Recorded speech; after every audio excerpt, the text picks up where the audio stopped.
Assalamualaikum warahmatullahi wabarakatuh. Perkenalkan saya Berlian Wijaya Santoso dengan NIM 1321111133143. Saya dari kelas A1. Di sini saya akan menjelaskan tentang sistem kardiovaskuler. Yang pertama adalah saya akan menjelaskan tentang anatomi sistem kardiovaskuler. Yang pertama adalah jantung. Jantung terletak di sebelah rongga dada atau vakum toraks, sebelah kiri yang terlindung oleh costae, tepatnya pada mediastinum. Sepertiga jantung terletak di sebelah kanan midline sternum, dan 2/3 jantung terletak di bagian kiri midline sternum. Anggota jantung terdapat otot jantung. Yang pertama, luar perikardium. Perikardium merupakan kantong pembungkus jantung yang terletak di mediastinum minus dan di belakang korpus sterni dan rawan iga kedua dan rawan iga keempat, yang terdiri dari dua lapisan fibrosa dan serosa, yaitu lapisan parietal dan visceral.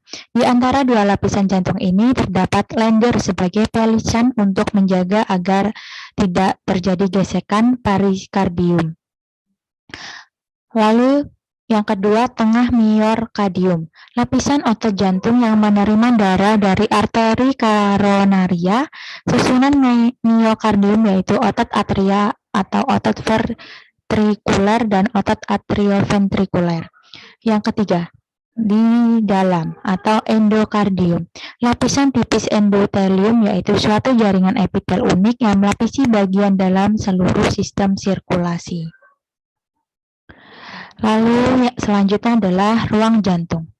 Ruang jantung pertama terdapat atrium dextra, terletak agak ke depan dibandingkan ventricle dextra dan atrium sinistra. Dindingnya relatif licin kecuali untuk yang ada musculi pectinati. Tebal dindingnya kurang lebih 2 mm dan volumenya kurang lebih terdapat 57 cc. Terdiri atas dua bagian yaitu atrium propria atau ruang sebenarnya dan aureola.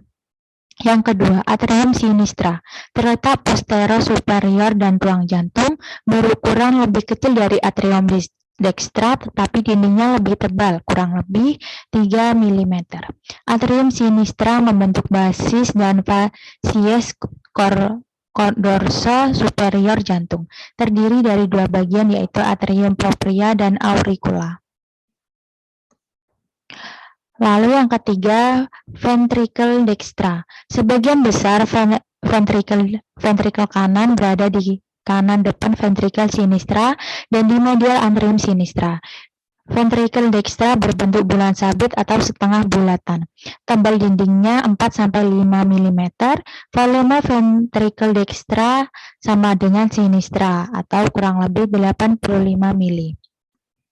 Lalu yang keempat, ventricle sinistra dibagi menjadi ventricle kiri sesungguhnya dan vestibulum aorticum, terletak di bagian inferior pada apeks jantung, berbentuk lonjong seperti telur, di mana pada bagian ujungnya mengarah ke anterior inferior kiri menjadi apeks cordis. Tebal ventricle sinistra saat di astole adalah 8-12 mm. Lalu selanjutnya adalah katup jantung. Yang pertama, katup antrioventrikuler. Katup yang terletak di antara antrium kanan dan ventrikel kanan mempunyai 3 buah katup disebut katup tricuspid. Terdiri dari 3 otot yang tidak sama yaitu anterior, septal, dan posterior. Katup yang letaknya di antara antrium kiri dan vertikal kiri mempunyai 2 daun katup disebut katup mitral. Katup mitral terdiri dari 2 bagian yaitu daun katup mitral anterior dan posterior. Katup jantung lalu terdapat katup seminular. Terletak di antara ventrikel dan pembuluh yang membawa darah keluar jantung. Terdiri dari 2 katup yaitu katup pulmonal terletak pada arteri pulmonalis, lalu katup aorta terletak antara ventrikel kiri dan aorta. Lalu selanjutnya adalah pembuluh darah. Terdapat jenis pembuluh darah. Yang pertama, arteri atau pembuluh nadi. Arteri terletak lebih ke dalam dari permukaan tubuh. Arteri pulmonalis mengalirkan darah kaya karbon dioksida dari jantung menuju paru-paru. Aorta adalah arteri yang keluar dari vertikal kiri dan mengalirkan darah yang kaya oksigen ke seluruh tubuh. Percabangan dari aorta adalah arteri.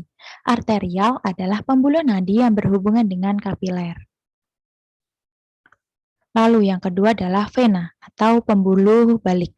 Vena terletak dekat permukaan tubuh. Vena pulmonalis adalah pembuluh darah yang mengalirkan darah dari kapiler ke jantung. Vena tubuh adalah pembuluh darah yang mengalirkan darah dari seluruh tubuh ke jantung melalui ventrikel kanan.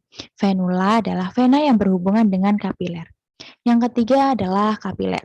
Kapiler merupakan pembuluh darah kecil dengan diameter 5-20 dan menghubungkan arteriol dengan venula. Dinding kapiler sangat tipis, tidak memiliki otot halus dan jaringan ikat serta hanya tersusun oleh selapis endotelium. Lalu terdapat sel-sel darah. Yang pertama terdapat eritrosit atau sel darah merah. Sel darah merah atau bentuk eritrosit dapat berubah-ubah seperti ketika sel-sel tersebut beredar melalui kapiler-kapiler. Lalu eritrosit normal berbentuk cakram bikonkaf berdiameter kira-kira 8 alfa mili dan tidak memiliki nukleus.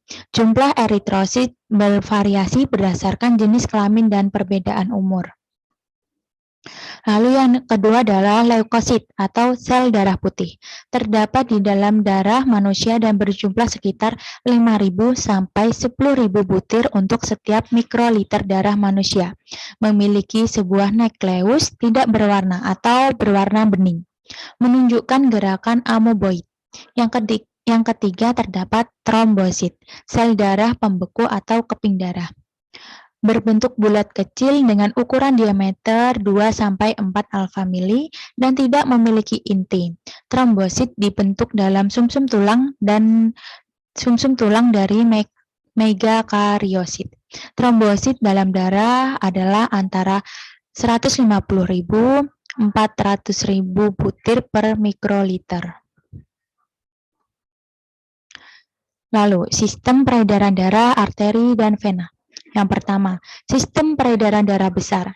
Sistem peredaran darah besar berawal dari jantung atau bilik kiri yang memompa darah dan mengalirkan darah bersih melalui aorta, kemudian ke pembuluh nadi, lalu masuk ke pembuluh kapiler selanjutnya, menuju ke pembuluh balik atas dan pembuluh balik bawah, kemudian kembali ke jantung atau serambi kanan.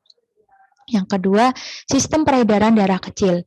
Sistem peredaran darah kecil berawal dari jantung atau bilik kanan yang memompa darah, lalu mengalirkan darah kotor ke pembuluh nadi paru-paru, kemudian ke paru-paru, selanjutnya ke pembuluh balik paru-paru, lalu menuju jantung serambi kiri.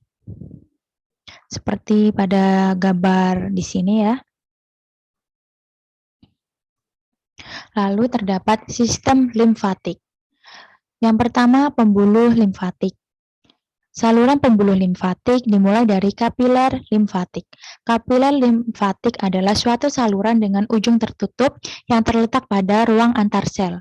Kapiler limfatik terdapat di seluruh tubuh kecuali di jaringan yang tidak berpembuluh seperti tulang dan kornea mata. Sistem syaraf pusat sebagian dari limfa dan sumsum tulang merah. Kapiler limfatik memiliki struktur unik yang menyebabkan cairan interstitial dapat masuk ke dalam pembuluh tersebut namun tidak dapat keluar. Sistem limfatik terdapat organ limfatik primer. Yang pertama terdapat sumsum tulang merah, terdapat di dalam tulang pipi dan Epifise tulang pada orang dewasa. Sumsum tulang merah merupakan tempat pembekuan limfosit. Kelenjar yang kedua terdapat kelenjar timus. Biasanya memiliki dua lobus. Kelenjar timus terletak di bagian atas tulang dada. Tiap lobus terdiri atas bagian korteks dan medula. Korteks tersusun atas sel-sel limfosit dan sel-sel epitel. Medula tersusun atas sel-sel epitel. Lalu organ limfatik sekunder.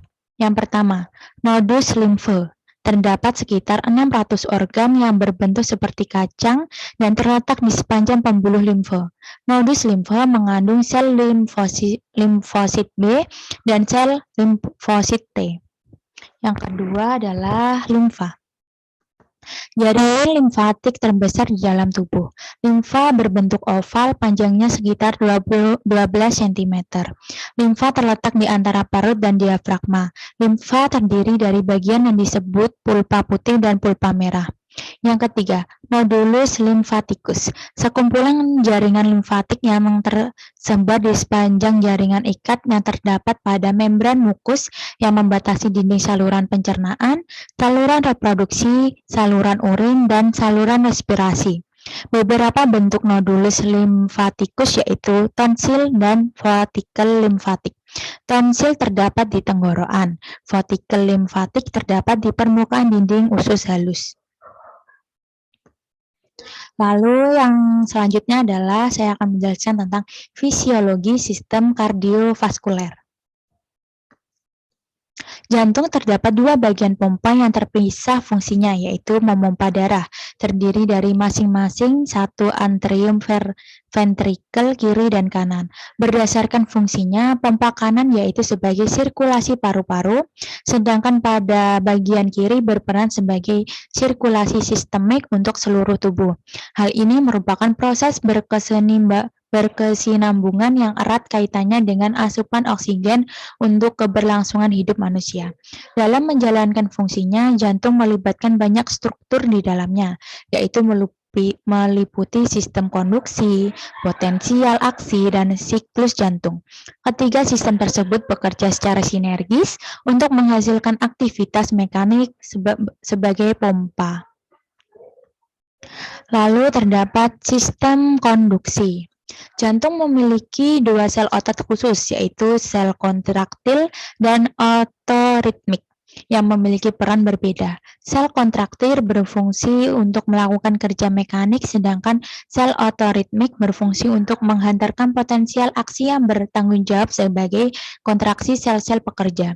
Sel-sel otot jantung menghasilkan aktivitas listrik secara spontan dan menghantarkannya ke seluruh bagian otot jantung secara cepat dan terkoordinasi. Lalu terdapat potensial aksi, dihasilkan dari sistem konduksi yang bersifat autoritmik.